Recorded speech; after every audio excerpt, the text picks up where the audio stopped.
सबसे बड़े सवाल जो हैं वो आपके सामने रख देना चाहती हूं और उसके बाद मेहमानों से आपका तारुफ करवाऊंगी। आज सवाल यही है कि चुनाव आयोग तैयार है, सियासी गठबंधन के क्या हाल है?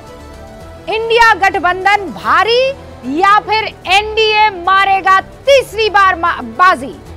इन सवालों का जवाब देने के लिए आज गूंज में जो खास मेहमान हमारे साथ जुड़ चुके हैं उनसे आपका तारुफ करवा देना चाहती हूं। भारतीय जनता पार्टी के अजय आलोक हमारे साथ जुड़ चुके हैं। समाजवादी पार्टी के राष्ट्रीय प्रवक्ता मनोज काका इस वक्त आपको स्क्रीन पर नजर आ रहे हैं। आपसे कुछ ही देर में आरजेडी के प्रवक्ता शक्ति सिंह यादव भी हमारे साथ जुड़ेंगे। जेडीयू के प्रवक्ता अभिषेक झा भी हमारे साथ जुड़ने वाले हैं। वरिष्ठ पत्रकार अक्कू श्रीवास्तव को आप स्क्रीन पर देख रहे थे। इन सभी से डिबेट की शुरुआत करूं उससे पहले आपके लिए जो सवाल हर बार छोड़ा जाता है वो सवाल जो ट्विटर पर जाकर आप पोल में हिस्सा ले सकते हैं। आपकी राय महत्वपूर्ण है और आज से तो और ज्यादा महत्वपूर्ण हो जाती है क्योंकि आप वोटर भी हैं। 2024 में बताइए कौन मारेगा बाजी? आपकी राय में इस बार बाजी एनडीए मारेगा या इंडिया, या कहा नहीं जा सकता अभी? अंत में इस पोल के रिजल्ट को अनाउंस किया जाएगा। लेकिन चलिए अब शुरुआत करते हैं डिबेट की। हमारे साथ खास मेहमान जुड़ चुके हैं और इसीलिए पहला राउंड डिबेट का पक्ष विपक्ष की गूंज।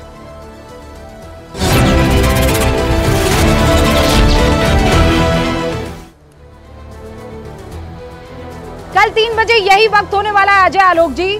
तारीखों का ऐलान हो जाएगा। नर्वसनेस है, कॉन्फिडेंस है, ओवर कॉन्फिडेंस है?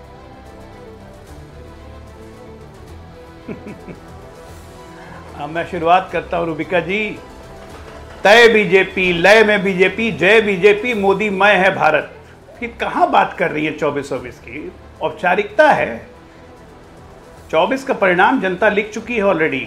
अब की बार 400 पार और 10% मेरे प्रदेश से, बिहार से 40/40 मुझे शक्ति भाई दिख रहे हैं स्क्रीन पे। फिर से उनका खाता नहीं खुलने जा रहा है, ये तय है। अब काका जी भी बगल में दिख रहे हैं, हमारे पड़ोसी हैं, वहां से 20%, तो 2 प्रदेश 30%, 400 में ये पक्का है। ये प्रतिशत जो यहाँ पर बता दिया है, दोनों को स्क्रीन पर लाइए। आरजेडी और समाजवादी पार्टी दोनों को खुला चैलेंज यहाँ पर अजय आलोक ने दे दिया है। शक्ति यादव जी, बिहार से आते हैं आपके साथी जो अब बीजेपी के प्रवक्ता बन चुके हैं, वो कह रहे हैं बाजी मार ले जाएंगे, आप देखते रह जाएंगे। रुबिका जी, एक कहावत है हमारे बिहार में, मच्छर का मंत्र नहीं जानते हैं और सांप के विष उतारने की बात करते हैं। गांव जाते नहीं और गांव का मियाज बताते हैं। रहते हैं पटना में, गांव जाए तब तो गांव का मियाज का पता चले। बिहार में इस बार महागठबंधन, ये जो अनैतिक गठजोड़ है ना, इसको बिहार की आवाम इस बार सरहद पार ढकेलेगी। पहले जो अपना इनका अंतर्द्वंदता है, इसके ये शिकार हो रहे। आत्मता की प्रकाष्ठा पे रह करके जितनी तरह की आपको अटकलबाजियां करनी है, परसेप्शन परोसना है, आपको लाना चुनाव के पहले।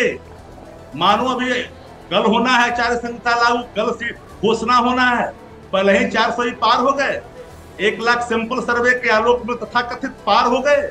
अरे यार, तो कल आप क्यों इलेक्शन कमीशन घोषणा कर उसके पहले लोकसभा में ला करके बिल ले आओ कि हमारा परसेप्शन है 400 पार का, हम सरकार बना रहे हैं। चुनाव की आवश्यकता क्या, वोटों की आवश्यकता क्या, हम बना लेते हैं सरकार। इस बार भाजपा तड़ी पार। बिहार में तो कम से कम मैं चुनौती के साथ करता हूं कि भारतीय जनता पार्टी का कोई भी षड्यंत्र यहाँ चलने वाला नहीं है। इनके पास न नेता है न नियत है, ये तो पिछलगुआ है। सब सदैव पिछलगुआ वाला काम किए यहाँ, पतलून पकड़कर राजनीति। अब इसका तो जवाब लेना पड़ेगा। इसका जवाब तो अजय आलोक से लेना पड़ा है, लेना ही पड़ेगा। अजय आलोक जी 30 सेकंड में जवाब दीजिए। आरोप आप पर लगा रहे हैं और मुस्कान जो है वो मनोज काका की बढ़ती चली जा रही है। कह रहे मच्छर मारने की दवा नहीं और सांप का विष उतारने की बात करते हैं। अरे सांप का तो फन कुचल दिया था 2019 में ही, जब 0 पे आउट किया था, भूल गए क्या? ऐसी बिहार की जनता ने किया था। तो सांप कौन है, सांपनाथ कौन है, ये तो पूरे बिहार की जनता जानती है। 15 साल आप लोगों ने जिस तरह से लूटा है और अभी भी जिस तरह से लूटा सरकार में रह के, उसकी भी फाइलें खुल गई हैं, उसकी भी जांचें हो रही हैं। और जब मैं ये कह रहा हूँ 400 पार, उस पर आप बौखला गए एक एक उसमें करके आप बौखला गए कि बीच में संसद में ले आते, संसद में आलोक जी, ये बौखलाहट है। सुनिए ना, भूल गए क्या? ये बौखलाहट है। शक्ति जी, भूल गए क्या? शक्ति जी, 53 आलोक सीटें जी, हमने जीती है, आप दोनों को मैं पूर्ण मौका दूंगी ना, पूरा मौका दूंगी। एक एक करके अपनी बात रखिए ना, जनता सुनना चाहती है आप क्या कह रहे हैं। आप दोनों ने अपनी बात रख ली है। हमारे साथ मनोज काका भी। मनोज काका, चैलेंज तो आपको भी किया है, मुझे ये बताइए, अब की बार 400 बार या फिर अब की बार आप लोग बाजी मार ले जाएंगे?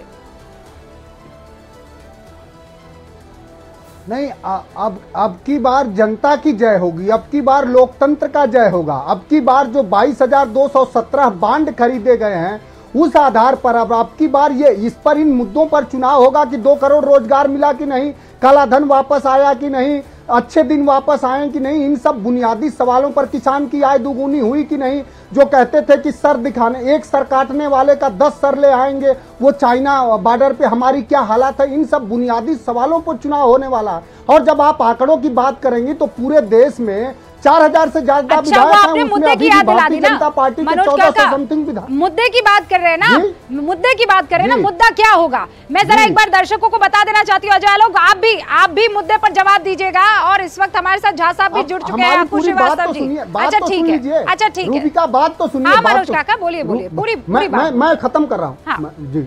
मैं बात एक वो जो बात है ना कि तेरे पैरों के नीचे जमीन नहीं, कमाल है तुम्हें फिर भी यकीन नहीं, और मैं बेपनाह अंधेरों को सुबह कैसे कहीं।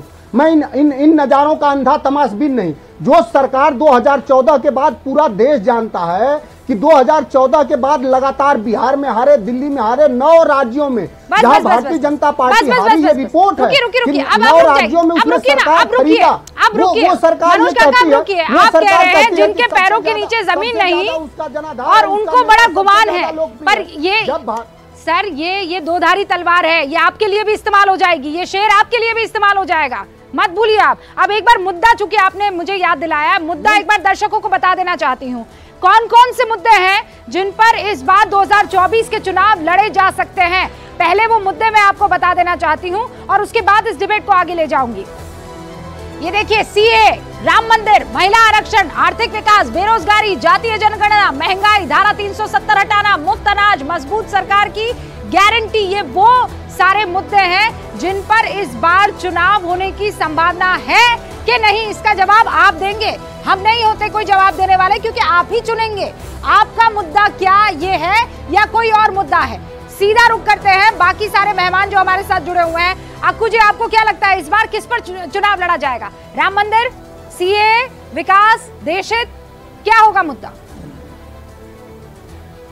मैं आपके सवाल का जवाब जरूर दूंगा। एक शेर, क्योंकि ये सब शेरो शायरी का दौर चल रहा है और शुरुआत है, मस्ती थोड़ी होनी चाहिए।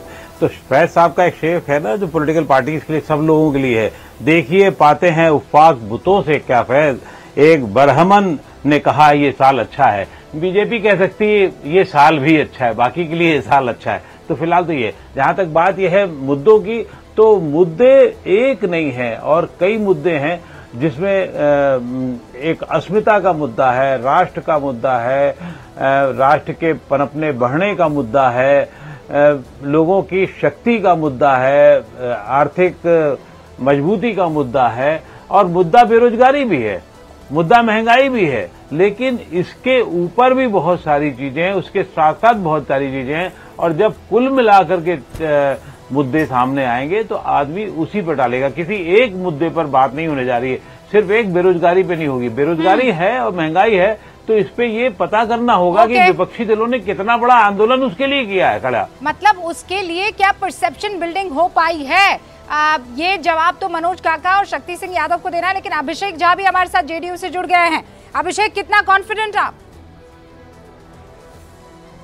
हमारा कॉन्फिडेंस तो जनता की वजह से, और नीतीश कुमार जी के एनडीए में शामिल होने के बाद रूबिका, स्थितियां और बेहतर हुई हैं। पिछली बार इस स्वरूप को 40 में से 39 सीटें जनता ने दी थी, इस बार हम क्लीन स्वीप करने जा रहे हैं, 40 में 40 सीटें मिलेंगी। और हमारा ऐसा मानना है कि परीक्षा की तैयारी नहीं की जाती है, परीक्षा के लिए हमेशा तैयार रहा जाता है। चुनाव की तारीखों का ऐलान होगा, हम हमेशा जनता के बीच रहते हैं, पूरी तरीके से तैयार रहते हैं। पर अभिषेक, जो लोग भ्रम में हैं, आपके तो सब्जेक्ट ही बदल जाते हैं ना, परीक्षा तो आपको देने पड़ती है। कभी आपका सब्जेक्ट होता है बीजेपी, कभी सब्जेक्ट बदलकर आरजेडी हो जाता है, फिर बदलकर बीजेपी हो जाता है। आपके लिए तो बहुत टफ सिचुएशन है। एकदम टफ नहीं रूबिका जी, हमारे साथ परीक्षा देने वाले लोग बदल जाते हैं। हमारा सब्जेक्ट विकास रहा है, न्याय के साथ विकास का एजेंडा शुरू से है, जनता के साथ जो हमारा कमिटमेंट है साथ निश्चय पार्ट 1 पार्ट 2 के माध्यम से, वो तो सीट शेयरिंग क्यों नहीं हो पाई कभी है? नहीं बदलता। कहाँ मामला अटक रहा है? क्यों अटकेगा मामला? और किसने कहा कि सीट शेयरिंग नहीं हो रही है? आप तक खबरें नहीं पहुंची है ना, बहुत जल्दी आप तक भी खबरें पहुंच जाएंगी। उनसे पूछिए ना जिनके यहाँ इतनी नूरा कुश्ती है, एक दूसरे के खिलाफ इतनी बयानबाजी और बातें बड़ी बड़ी। 2 लाइनें मैं भी कह देता हूँ कि आईना जब भी उठाया करो, पहले देखा करो फिर दिखाया करो।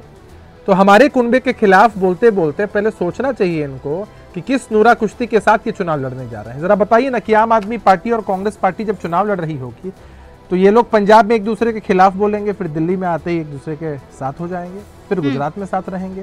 तो ये किस प्रकार का गठबंधन है? हमने कई बार सुना है। नहीं, पर गठबंधन का पेच आपका यहाँ बिहार में भी फंसा हुआ है, वहाँ महाराष्ट्र में भी फंसा हुआ। और मैं केवल आपकी बात नहीं कर रही हूँ, एनडीए की बात नहीं है, इंडिया अलायंस के साथ भी यही परेशानी है। शक्ति जी, आईना उठाइए, देखिए वो सारे जो आपको शेरो शायरी में उलझाने की कोशिश की है, और सवाल ये कर रहे हैं कि आप अपना देखिए ना, आपकी सीटें काहे शेयर नहीं हो पा रही अब तक? सब इतना भला चंगा है तो फिर दे दीजिए ना सीटें, खत्म कीजिए मामला।